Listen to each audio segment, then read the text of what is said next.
En el Mostrador Podcast continúa Al Pan Pan con Mirna Schindler, la conversación que buscas para comenzar tu mañana.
Estamos de regreso, vamos de inmediato entonces a conversar con el senador del Frente Amplio por la región de Valparaíso, Juan Ignacio Latorre. ¿Cómo le va, senador?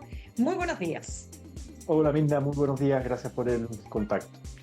Senador, lo primero, era, digamos, necesario, era una decisión que ya no podía seguir postergándose desde su punto de vista, tanto la salida de la ministra Maya Fernández como de Miguel Crispi.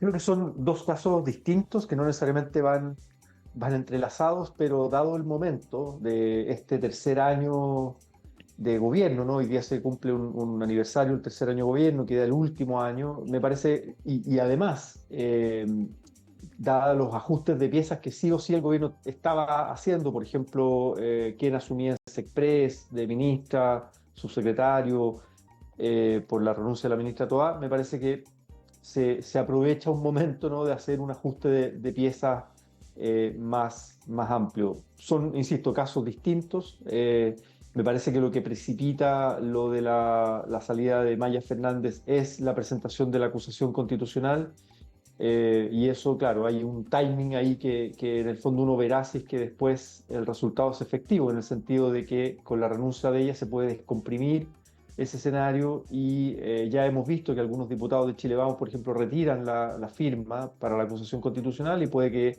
esa misma acusación fracase y no, si bien se pueda presentar, porque están las firmas para presentarla, pero no prospere y no llegue al Senado. Ya.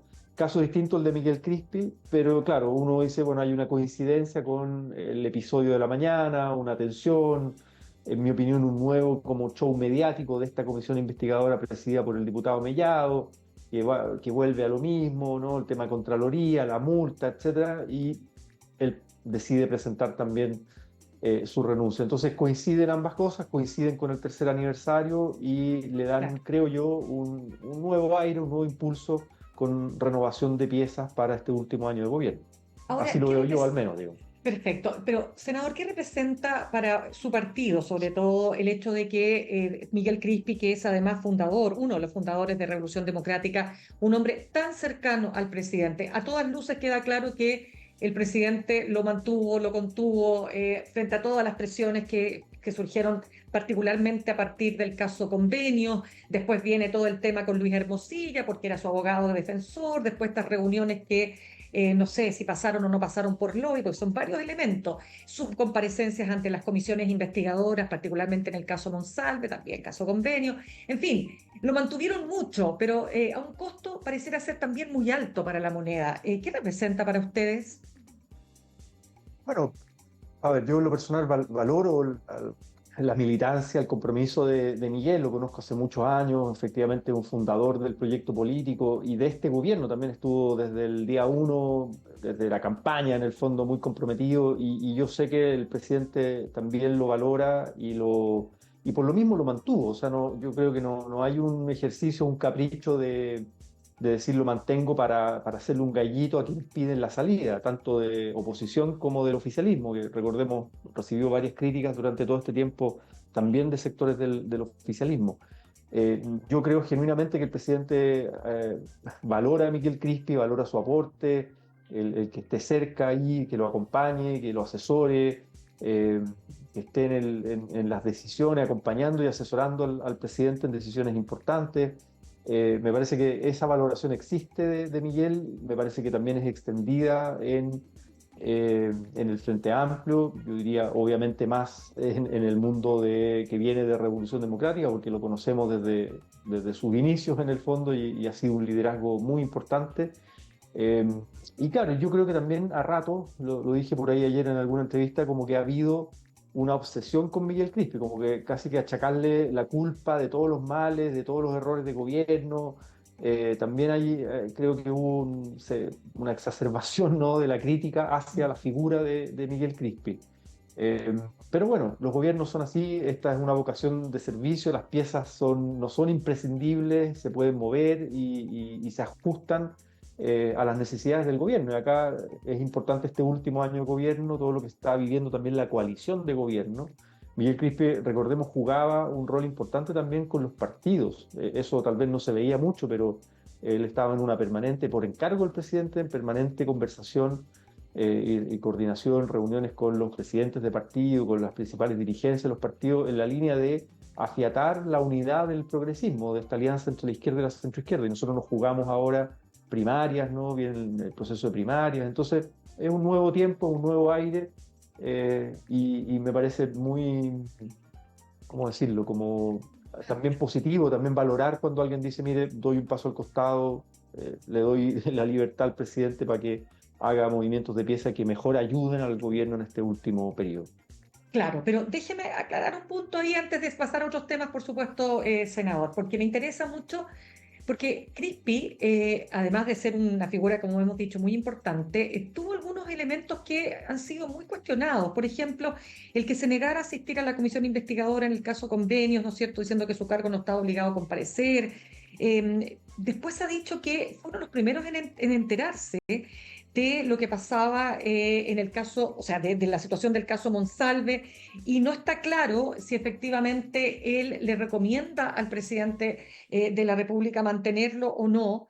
Y ahora último se supo que él había sabido del caso Convenios por una conversación muy puntual que tuvo con la diputada Catalina Pérez antes de que el caso estallara. Entonces son cuestiones bien delicadas, digamos, ¿no? Si es que efectivamente son así. ¿Hubo errores ahí? O sea, ¿hay alguna crítica también, algún tipo de cuestionamiento a lo que fue su labor? O sea, es que si uno piensa todo el periodo en que le tocó estar de jefe de asesores, es un periodo súper complejo, con muchos episodios críticos, ¿no?, para el gobierno.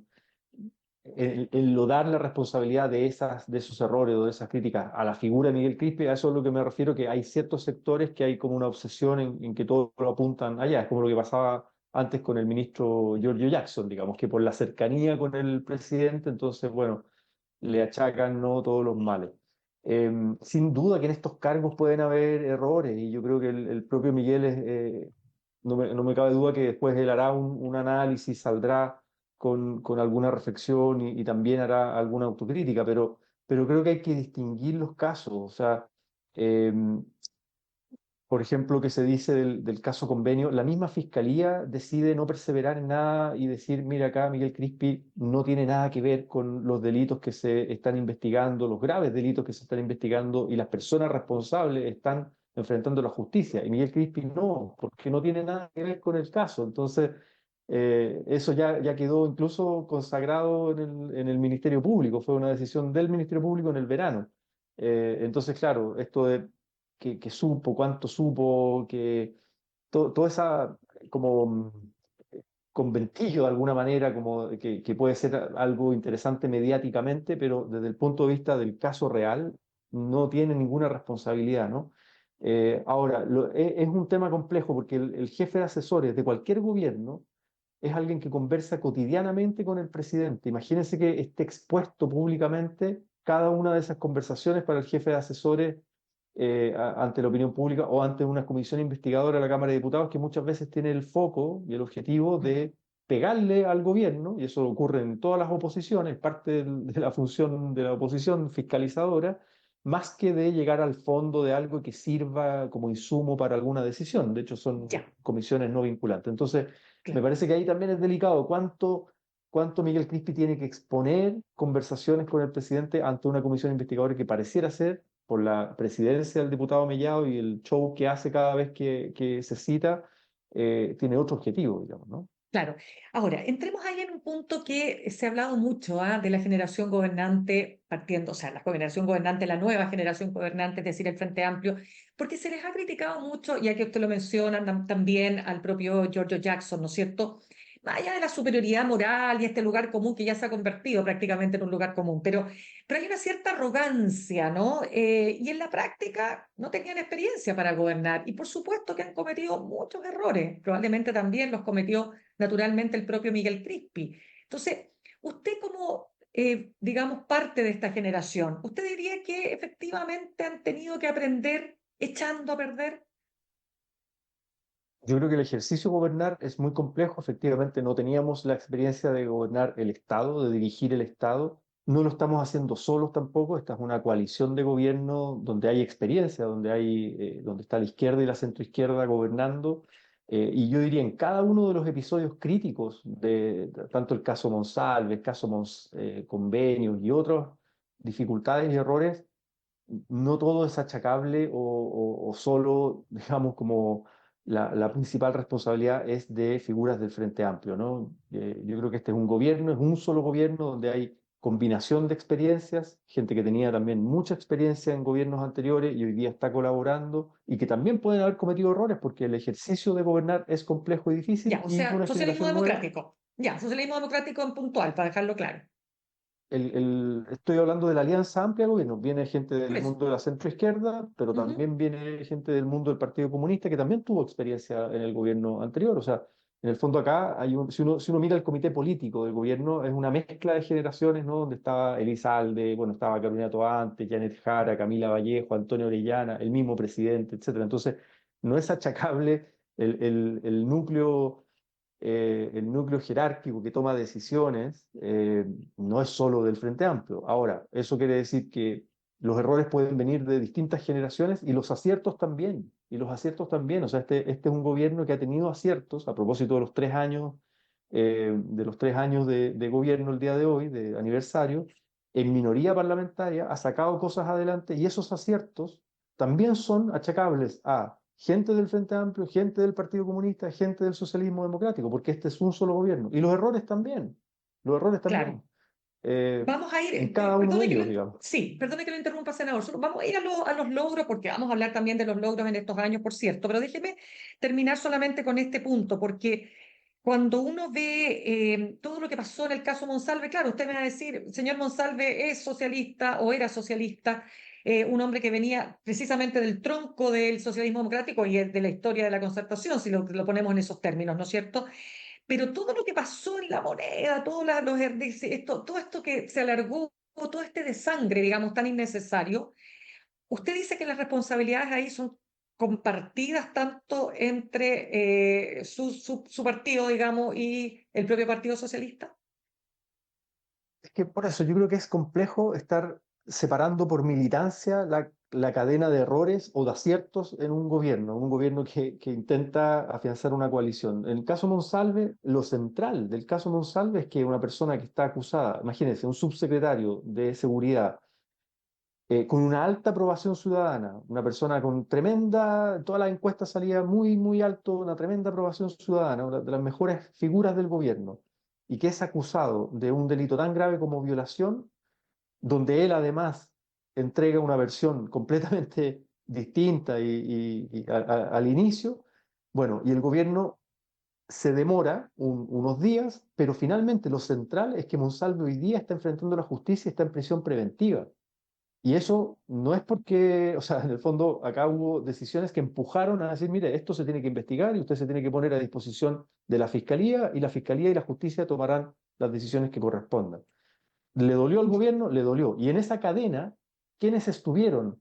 en cuanto al acierto o a los errores que lo han dicho, la misma Carolina Toara, la ministra del Interior, y lo ha dicho, pucha, tal vez se pudieron haber hecho las cosas mejor. El presidente también lo ha dicho, lo debía haber sacado un día antes y no el día siguiente. Bueno, eso ya se ha conversado, pero ¿es achacable eso solo al Frente Amplio? Ese es mi punto. No, este es un gobierno que comete errores, tanto en los errores hay responsabilidades compartidas y también es un Ya. gobierno que realiza aciertos. Pero lo importante es que acá no se tapa a la persona y dice, mire, hay que operar, la justicia actúe y en muy poco tiempo Monsalve está en prisión Sí. preventiva. Eso es importante, me parece. Perfecto. Senador, ¿usted diría que tanto el caso Monsalve como el caso Convenios es lo más feo o lo más malo de estos años, estos 3 años de gobierno? Son dos crisis brutales que golpean, yo diría, cualquier gobierno. Son muy brutales, muy complejas, muy difíciles. También añadiría otro elemento político que fue también para nosotros muy difícil, que fue la derrota del primer proceso constituyente, empezando el gobierno, ¿no? El primer año de gobierno. Eh, Eso ya es una derrota política, ¿no? Que al gobierno le toca asumir, enfrentar y donde habían expectativas, etcétera, de lo que podía producir ese proceso constituyente. Y lo otro, Sí. la otra dificultad importante es un gobierno que le toca enfrentar elecciones como ningún otro. O sea, es difícil encontrar en los 30 y tantos años de democracia un gobierno que está sometido a elecciones permanentes en minoría parlamentaria donde tu adversario, cada elección a la que tú vas, ya sea municipal o plebiscitos constituyentes o lo que sea, lo transforman en un plebiscito al gobierno. Claro, ahora, de todas maneras, para entender entonces lo que ha sido este proceso, porque fíjese, senador Juan Carlos, perdón, siempre digo Juan Carlos, Juan Ignacio Latorre, senador Latorre, siempre se dice que esta es la generación que vino a refundarlo todo, que chocaron con la realidad y que en lugar de refundar terminaron siendo finalmente un gobierno socialdemócrata. En todo caso, desde mi punto de vista, socialdemócrata no tiene nada de malo. Algunos lo verán como algo amarillo, no tengo idea. Pero ¿hay algo de eso? ¿Efectivamente terminó siendo eso? A ver, yo diría, respondo a su pregunta desde la última afirmación, el programa de gobierno del presidente Boric, yo diría, y esto lo he dicho, me acuerdo, lo escuché de Nicolás Grau, que también estuvo pues, día ministro, estuvo en el equipo programático, tiene un componente socialdemócrata muy importante. Cuando hablamos de socialdemocracia, hablamos de derechos sociales universales, hablamos de un rol del Estado más presente, hablamos de regulaciones al mercado, esta lógica versus un proyecto neoliberal en que dice que el mercado se tiene que desregular y se regula solo y opera la mano invisible del mercado y el chorreo, ¿no? La acumulación de capital y el chorreo y la desigualdad. Un proyecto socialdemócrata busca reducir las desigualdades, superar las pobrezas, ampliar las oportunidades, genera una democracia inclusiva, equitativa en términos también de género, etcétera. Y eso, el programa de gobierno, o sea, nosotros no ofrecimos algo distinto de lo que estamos haciendo. Sí, yo diría, claro, el proceso constitucional eh, pretendía avanzar de manera más radical, más profunda en los cambios, también con una mirada en línea con lo que estoy diciendo, un Estado social y democrático de derechos, pero con realidades mucho más profundas y también generando muchos cambios de manera simultánea, sistémicos en muchas instituciones. Y probablemente eso generaba mucha incertidumbre y bueno, y toda la reflexión que se ha hecho de que esos cambios radicales, más profundos, no fueron acompañados por una mayoría social, política y cultural. Y esa es una derrota. En ese Ya, sentido, pero espéreme, déjeme, lo sí. interrumpo ahí. Ustedes querían, por ejemplo, la condonación total del CAE, pedían el fin de las ISAPRES, el fin de las AFP. Obviamente que nada de eso se cumplió, no se pudo cumplir por un montón de razones, pero eso no ocurrió. A ver, vamos paso a paso. En pensiones, efectivamente, la reforma que se aprueba no es la reforma original que nosotros pensábamos y queríamos, que era un sistema mixto, ojo, era un sistema mixto, con capitalización individual, pero superando el negocio de la AFP, dividiendo la industria y con un componente estatal o una institución pública importante. Eso no se pudo, no por falta de voluntad política nuestra, y de hecho lo hemos dicho, lo dijo hasta el ministro Marcel en la propia negociación dijo, bueno, acá van a quedar tareas pendientes del progresismo en camino a fortalecer y profundizar la seguridad social. Es lo que se pudo lograr hoy día en minoría parlamentaria con una mayoría opositora muy dura y que impuso también sus términos, pero preferimos avanzar en mejorar las pensiones a la gente y que eso también era parte del programa de gobierno, subir las pensiones a 250.000 pesos en la PGU, incorporar componentes de solidaridad, de género, etcétera, cosa que al sector de la derecha no le gustan. En ISAPRE le concedo el punto que está pendiente, es parte de nuestro programa de gobierno. Yo creo que va a ser parte del debate presidencial y de los desafíos pendientes que queden para un próximo ciclo, el avanzar a un seguro, un único universal de salud, un FUS, un Fondo Universal de Salud, y superar el modelo de las ISAPRES.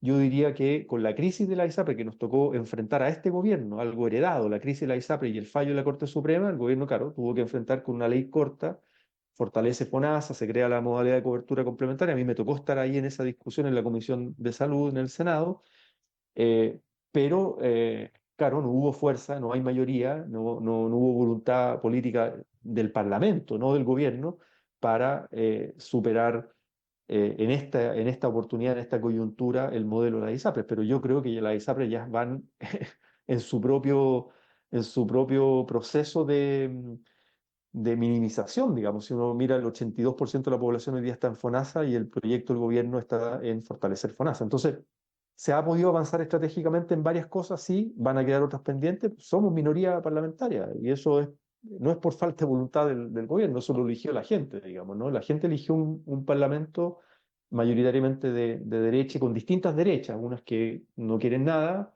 y otras que han estado disponibles a entrar a Claro, pero por conversación. eso le digo, es que cuando hablamos del CAE y la condonación universal, evidentemente que la realidad, o sea, lo que siempre se dice, esta es una generación que chocó con la realidad, porque una cosa es lo que yo quiero, aspiro, y otra es lo que yo realmente puedo. Y en el realmente puedo fue más importante, o sea, en la realidad se impuso de todas maneras, y eso es lo que le quiero preguntar, o sea, han tenido que chocar con la realidad como generación y por lo tanto ha sido difícil gobernar.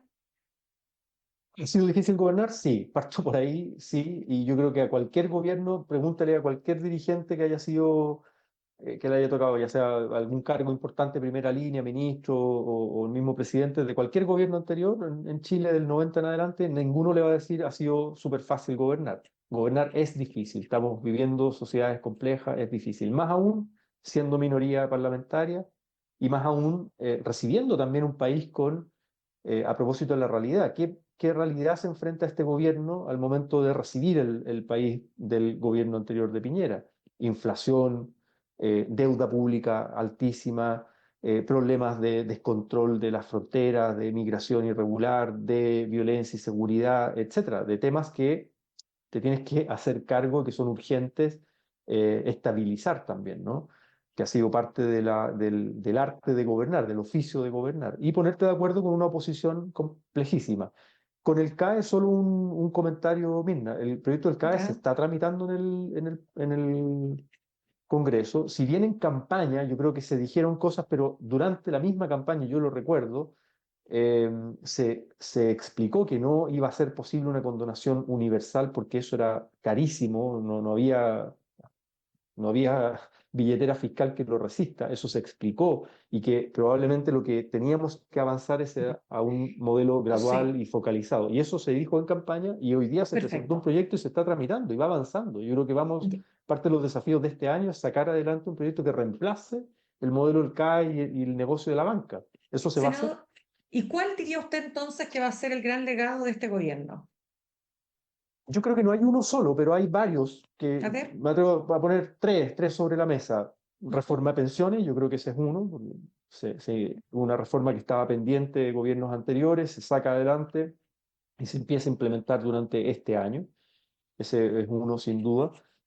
Otro me parece que tiene que ver con el copago cero, a propósito de salud y a propósito de las propuestas socialdemócratas, ¿no? Una salud pública universal, 82% de la población, o sea, estamos hablando de que para el 82% de la población que estamos en FONASA, la salud pública es copago cero, ¿no? Y eso ya se está viendo en cientos de miles de personas que les toca hacer intervenciones, operaciones y que antes pagaban y hoy día no tienen que pagar nada.